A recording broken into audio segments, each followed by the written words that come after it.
hell yeah, bro. You know what's going on? The producer room, powered by the one and only producer culture. We got one of the biggest goats in the building today, man. We got another 48 kilohertz member. Everyone knows the Matt interview was a super classic. We've been needed to get the one in with the one and only right here. My guy Prezzley P. What's going on?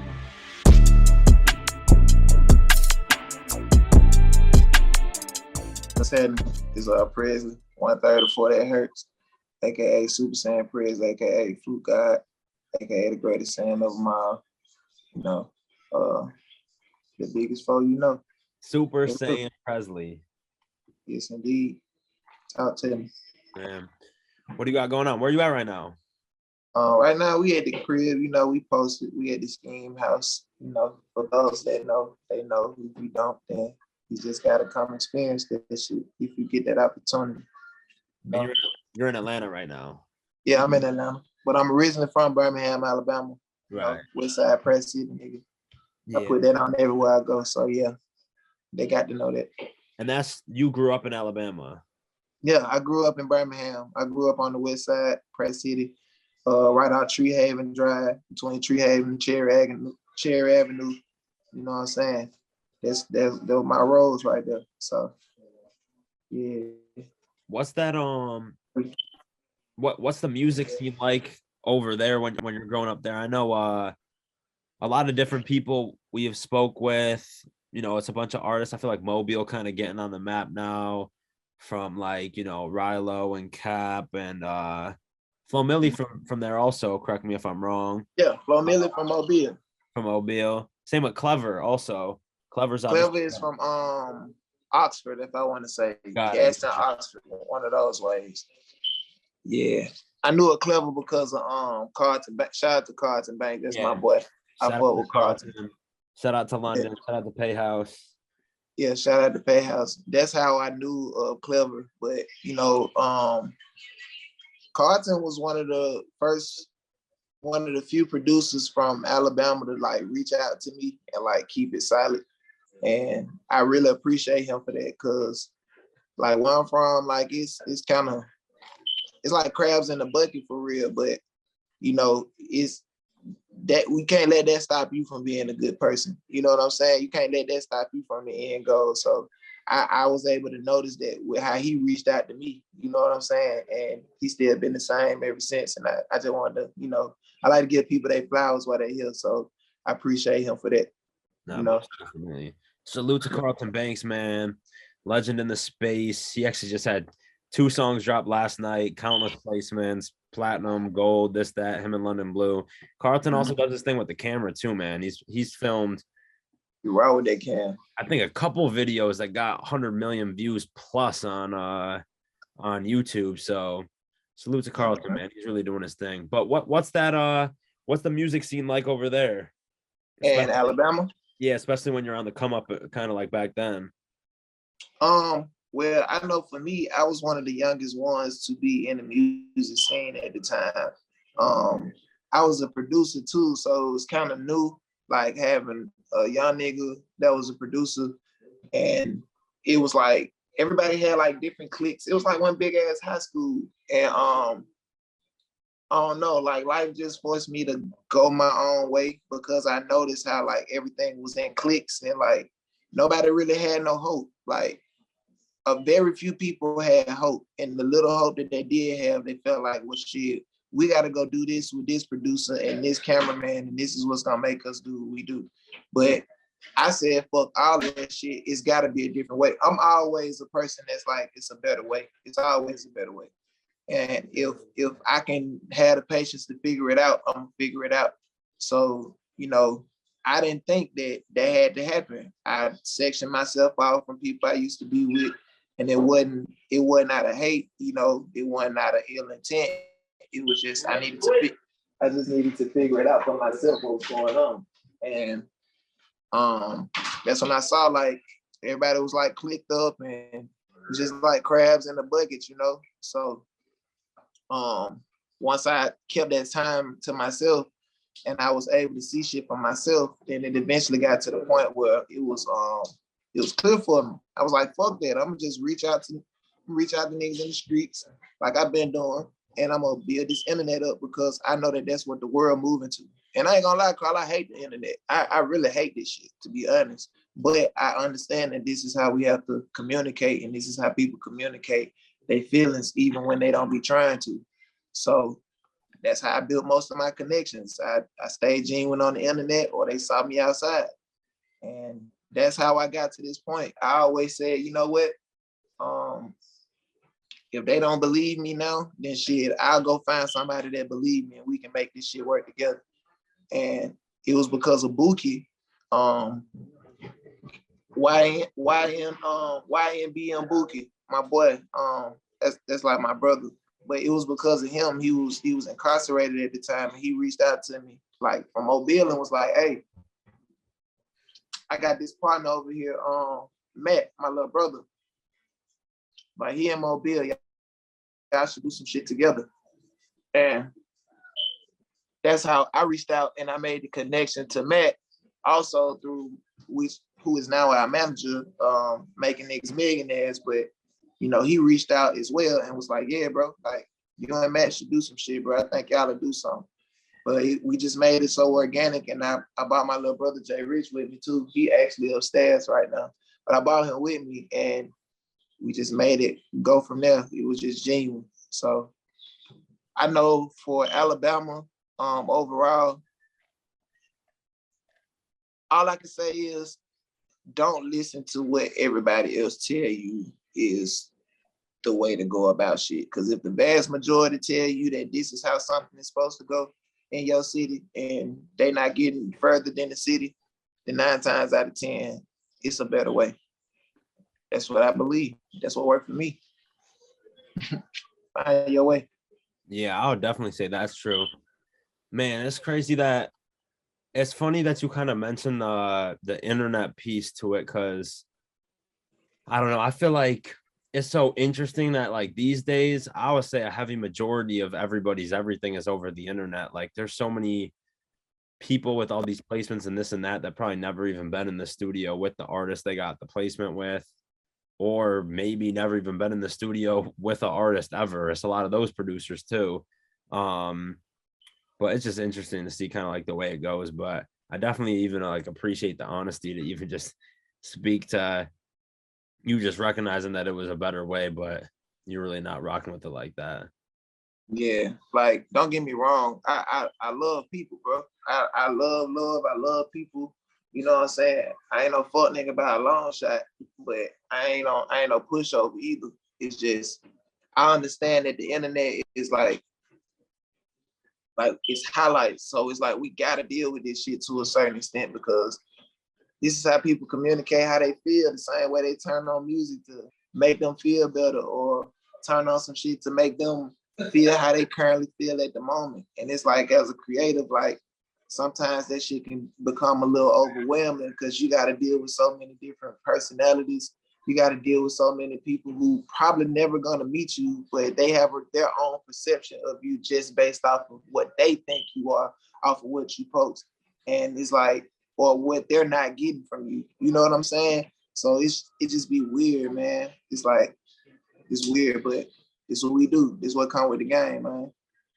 No, that's definitely it. What point do you so you kind of link up with all of them in Mobile, but that's not actually your hometown. When do you start kind of moving around, or is it super close? So Mobile is 4 hours away from Birmingham. I started going to college in like 2010. And the first college I got accepted in and I went to was Mobile, because I just wanted to get away from the world. I just wanted to go do my own shit. And not realizing, you know, I was on some young nigga shit. I went 4 hours away, still outside, still on bullshit, but I was still trying to do my work, and I was still making beats. And that's how I made my Mobile connections, because I mean, shit, I was outside. I was just at college, but I was outside. So I left and I transferred from Mobile to Jacksonville State. I want to say like 2012. And when I got to Jacksonville State, I kept making beats, but that's where I met Jay Rich. Jay Rich was from Biloxi at the time. And his freshman year at Jacksonville was like 2014, I want to say. But he was the only other person I knew that was making beats up there with me. And I didn't hang with many people. So, hey, little bro, come under my wing. We can do something. Like, I can show you something and you teaching me something about from what I just saw with you. So, come on, let's go. Let's make this shit work. So I was like, I had a plan in my head, like, well, shit, this young nigga hard. If I can bring him over here to mesh with Matt, then we'll have something. And it worked organically. Like, I didn't force it. I just brought them together to see if it'll work. We stayed in the studio for 48 hours. We only left to get back woods, you know what I'm saying, and food. And we worked. We worked out. And now we here. Now y'all talking to Food God. Yeah. Man, that's crazy as hell. What back then when it's because everyone's so familiar with like yourself, Matt's work, 48 Hertz as a crew all together. But at what point? So what are those like early ClickUps like? Like, are you guys just in the studio cooking, or is there like a purpose to it? Because like, at what point does it like start working where like you're actually a part of building up something that's actually happening? I know me out of the group, I'm the one that always have like a end goal. Like, I'm always focused on what's in the end, regardless of the adversity, regardless of the shit we gotta accept. Like, what's the end goal without us going outside? You know what I'm saying? What's the end goal without us seeming like we being some sucker ass niggas, you know, because it's a lot of weird shit that go on with this shit, just being transparent. But, you know, it take a certain type of person and a certain level of patience to deal with these situations. So when it comes to us cooking up, like, I always stay focused on the end goal, and I always stay focused on having fun, bro. Like, niggas be taking the fun out this shit to the point where this shit like one big ass high school. Everybody trying to overshine everybody else. But we in our own lane, bro. We don't compete with nobody. Like, I make for damn sure none of that. I don't give a damn about what nobody else got going on. You know what I'm saying? I mean that with all due respect. I mean that in the most humblest way. But all because, like, it's our lane. Like, when motherfuckers come over here dealing with this shit and trying to shit on this, you doing too much. Like, stay over there. Like, we don't want to sound like nobody. We don't want to be like nobody. You know what I'm saying? We don't want to hang just to say we hanging with them. Like, we just cool as fuck, bro. We like making music and we like making that shit happen and helping people genuinely. And that's what this shit about, bro. I think niggas be forgetting that shit sometimes. Nah, they definitely be forgetting. Everyone's so it's good to hear that you like you're building for a purpose and you have an end goal. But I think the problem is people only focus on their end goal and then they think of everybody as like transactionally and how they could use them to get to the end goal quicker. And that's where like it kind of goes back to the initial point about the internet you made. Like, some of this, it just becomes such a clout off so quick that people really forget like the point of why you're even doing it in the first place. Like, was the point to get followers, or was the point to make big songs? Was the point to make good music, or was the point to make money? And hopefully it can be a combination of everything, but don't remember the real reason why of what's going on. But you know, too, sometimes, bro, sometimes people be so stuck in their own reality that it won't allow them to understand the people around them. Sometimes they be so stuck in their head that it won't allow them to see that you mean well, or it won't allow them to see that, you know, you're trying to show them a better way versus controlling them or telling them they're a bad person. You know, like, just because somebody being 1,000 with you doesn't mean that they calling you a bad person. And some people, it don't matter how much you present it to them. They just not ready to face their own reality because they don't want to feel like a bad person for whatever they know they got going on. Or they don't want to feel like this person that they running from. But you have to, man, in this shit especially, bro, in this music shit, you have to have uncomfortable conversations. You have to like rub shoulders with people that you know really ain't too fond of you like that. And you can't let them see it. You got to be the one that control the situation, because we can't control people, but we can control how like we deal with these situations. And like how I deal with those situations, I focus on the end goal. But if it get too weird for me, I just leave. I don't cause no scene. I don't do none of that. I just get the fuck on, because the end goal is shit. My partner here with me. Who's to say this ain't their opportunity? And if I tweet, then I might fuck it up for them too. So you gotta protect your face card, like. And I'm big on it. And I'm big on like bringing everybody up around me. Like I'm gonna be 1,000 about it. Like even if I gotta be thorough, you know what I'm saying? Sometimes people gotta get it as blunt as possible, but I'm gonna make sure I'm respectful. Because at the end of the day, if I didn't say nothing, I didn't care. I didn't care, But I did my job by saying something, because I get a kick out of making sure everybody else around me straight. And we got to be on the same page. So if we can't deal with this shit right now, when this shit start going up and these new problems start coming, how we going to be able to deal with that? That's why they say, I get it when they say everybody ain't meant to go, because everybody don't understand. That's definitely true. I guess kind of going back to the music, like at what point do you guys really start like linking up and really like building with artists? So you guys are solidified, it sounds like, way before there's even having any motion. At what point does it get to the point where like you're in the studio with some artists? Who's like the first artist that you guys really started working with? So like 2017, that's when we like started linking up. We started like piecing this shit together. We ain't really had no plan on like putting it together. It just kind of happened. And we was working at Loud House. We was working at Loud House on the east side in Not Atlanta. to interrupt you, but you said you had went to college in 2010, was outside making it happen, and then you got connected to Matt in what year? 2011. Like 2011. And now you're talking about the beginning of having motion in 2017, and that's the other thing that people don't. I had just met Matt in person in 2017 with Jay Rich.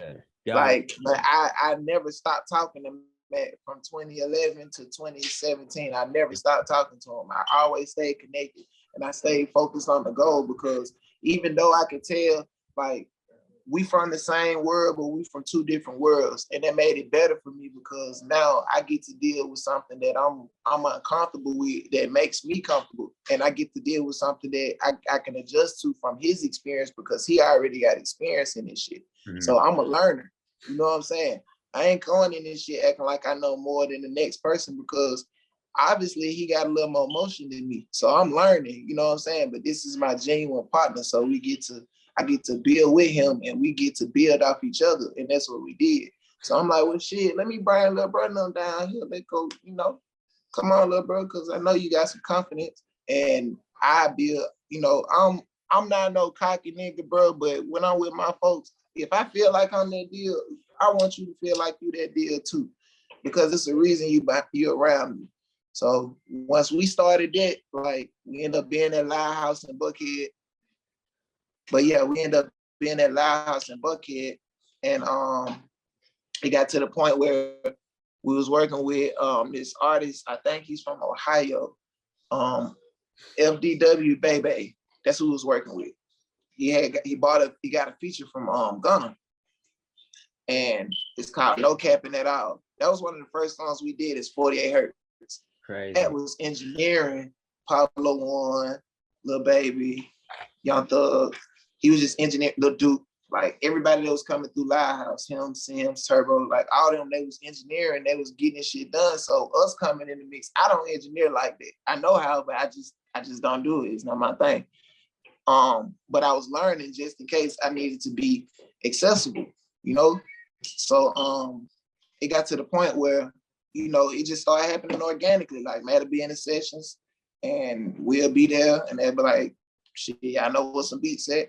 And Matt be like, shit, Prezzley, you want to play some beats? And I won't say nothing in the room until my boy be like, you want to play some beats? Other than that, I'm chilling. I'm just peeping the same, peeping the vibe. Just chilling. Really doing this. Not waiting for your turn, but just not going to like overstepping. You know what I mean? I feel like that's kind of like a common thing where people just kind of shoot too quick without letting like a comfortability level kind of settle with them being there. Yeah. I think people don't recognize other people's boundaries sometimes. Like everybody has boundaries, even when you don't recognize it. Sometimes you have to be quiet and then you can kind of see it without it being said, you know? Like that's why I go to the studio and I don't say nothing. I just sit there, I speak to everybody, I sit down, I kick my little vibe and I kick it like that, you know? But I feel like once people understand that like you can get so much more done by just being respectful and just chilling. Yeah. Because when you be still, the shit that you want gonna come to you. As long as you sitting in your corner, you working or you doing something to what you got. Yeah, that's money making miles right there, by the way. Yeah. Other producer. Yeah, and I'm with the biggest saying, you know what I'm saying? 48 Yeah, yeah. But money go for miles. Yeah, man. Money making miles. Yeah, man. You know, this family over here. Yeah. But I just feel like, you know, when people recognize to just sit in that room, bro, and just shut the fuck up. Like, speak to everybody, be respectful, don't say shit, and pay attention to everything, but still be working. Because when you think somebody ain't paying attention to you, they paying attention to you. Like, they for sure peeping you. It's like somebody popped in the room, somebody girl in the room. The girl in the room that you may think somebody girl, that might be an ad or something. Everybody's paying attention to you. So it's like you gotta kind of keep that in the back of your head and don't force it. Just work, bro. Like just keep doing your shit. Yeah, that's I remember being told when I was young, like you're always on stage, even if you don't think you are. Like you really are always on stage. Like shit, you might think you're walking into the grocery store just to grab a Gatorade and you know some candy or something or whatever. But if you're walking around in there acting like an idiot or whatever, trying to this or that, being disrespectful to the workers because of this or that or whatever, like you don't even know that the person who just walked by the aisle over there is the wife of the head of capital or some shit that you're trying to get the internship with, or they're connected to so-and-so or whatever. Like you really never know. And you are always on stage in like a weird way, even if you don't know it. And I think that's a great example of how that stood true for you said in a different way. You know what I'm saying? Mm-hmm. My manager always say, it's a lot of people that follow you that you don't think follow you. Yeah. Like he always say that. And like ever since he told me that shit stuck in the back of my head. So I always kind of kept this type of energy or type of principle that like I gotta value my face card. I gotta value being a better person every day.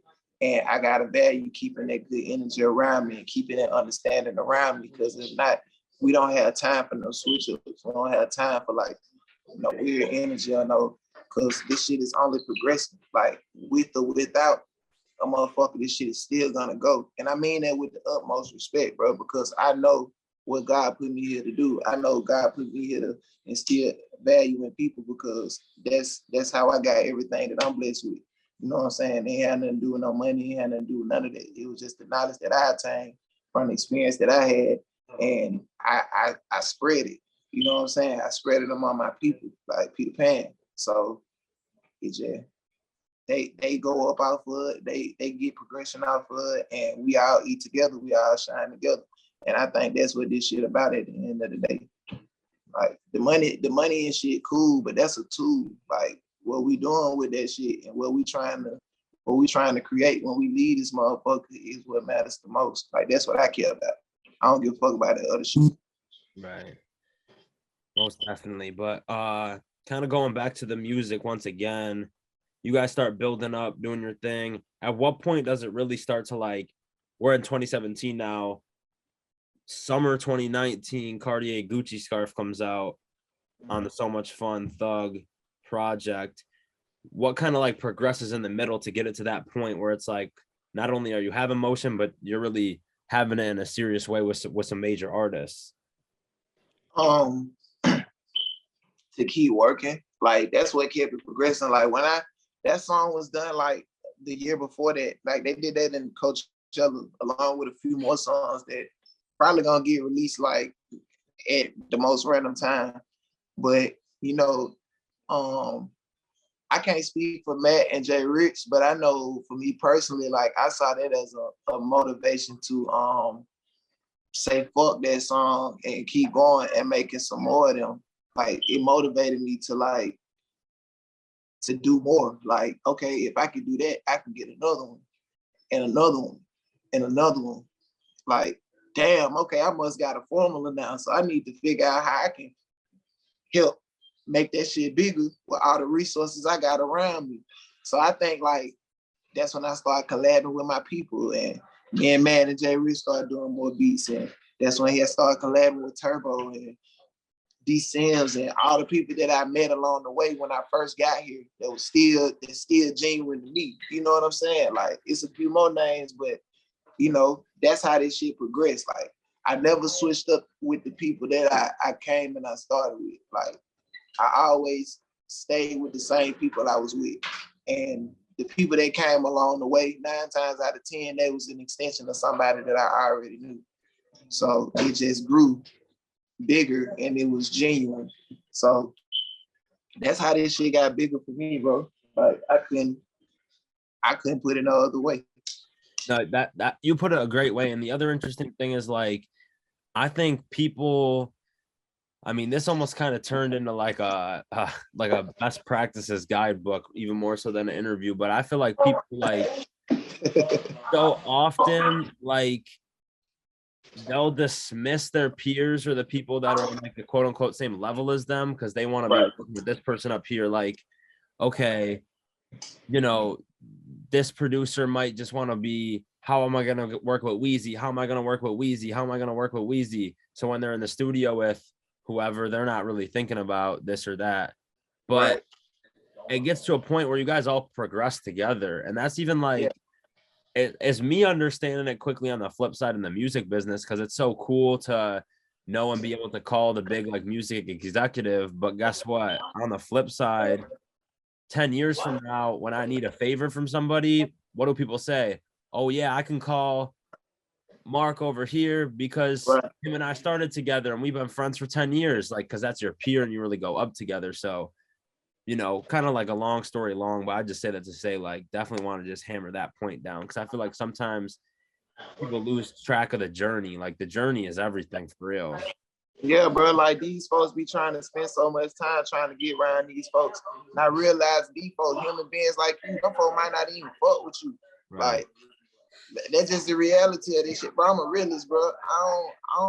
I don't give a fuck about trying to be around everybody at one different time just because of who they are, bro. If that shit genuine, it's genuine. And if that's how they feel, or if they clear on it, then stand on that shit. Like, but other than that, I think some producers that be coming up be like, I want to work with this person, I want to work with that person. And yeah, they talented and they cool, but like, don't force it. Like, don't force it. Like, let that shit be natural, because you'll fuck around to get around your favorite rapper, your favorite producer, not even fuck with them folks no more. You'll be like, oh, this nigga a joke.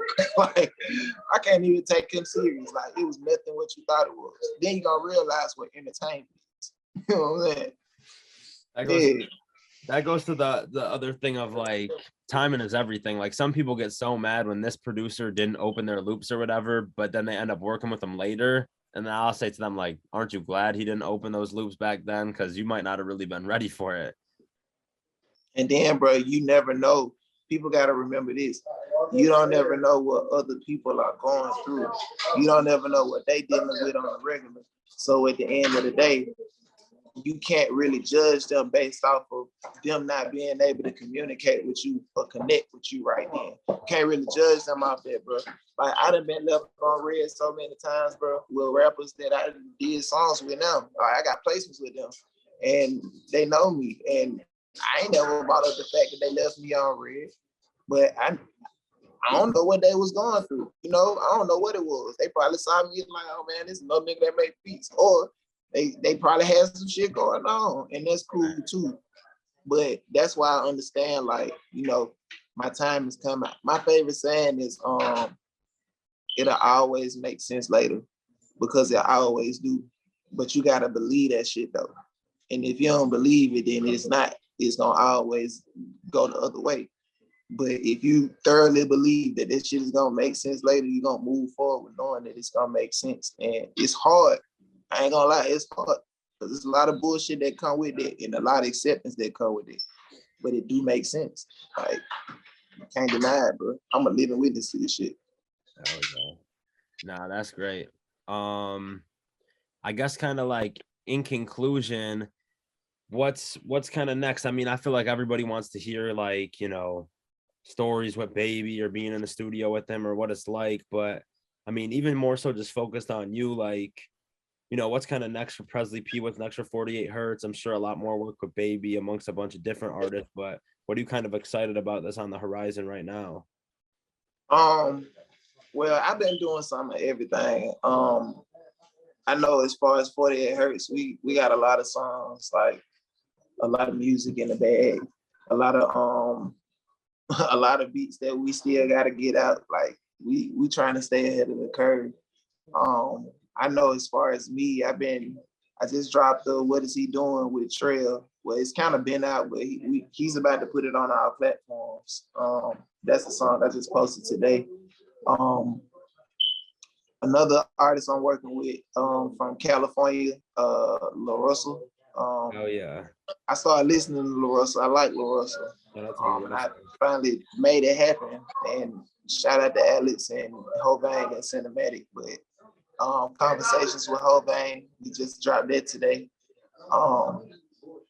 Who else?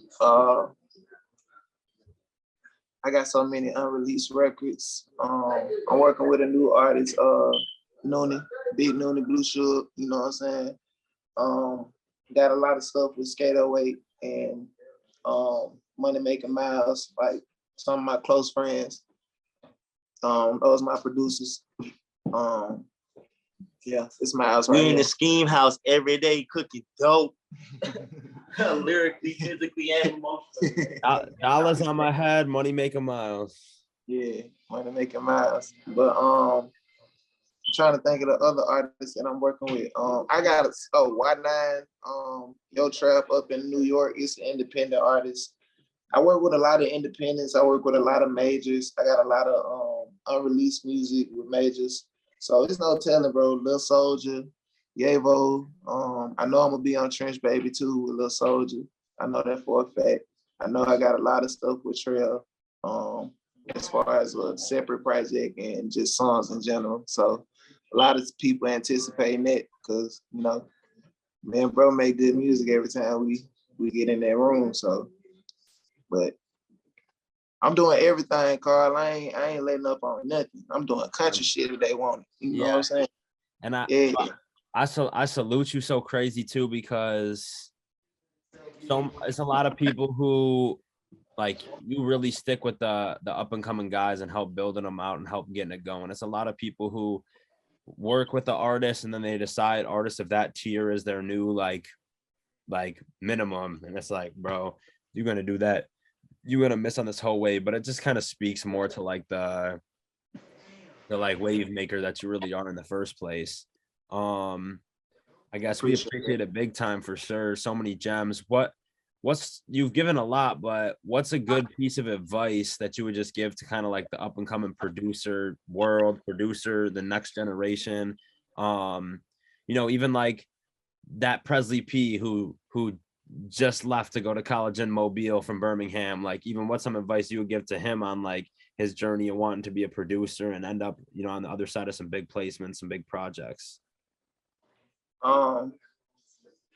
It's two things I can tell people, and this is like from just like personal experience. From starting my journey, I tell you, don't be scared to be uncomfortable, because the only way you're gonna get back to your comfort is sometimes you're gonna have to be uncomfortable, and that's gonna take like accountability. It's gonna take like patience. It's gonna take a lot of shit.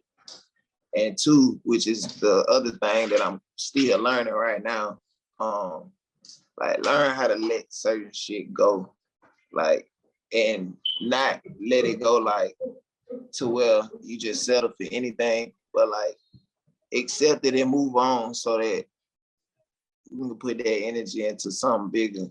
Cause like it don't matter how bad shit get, nothing's gonna stop this shit that I got going on. Nothing. My mama know that. Everybody around me know that. Ain't nothing gonna stop this shit that's going on. And it's only gonna get bigger. So if y'all don't know shit else, learn how to be uncomfortable, because that's what it's gonna take sometimes, and learn to let certain shit go. And as long as you believe that this shit gonna make sense, I promise it's gonna make sense. But you gotta keep working though. Like you can't stop. You can't stop. Like you'll figure out your purpose, bro. It's gonna come spontaneously.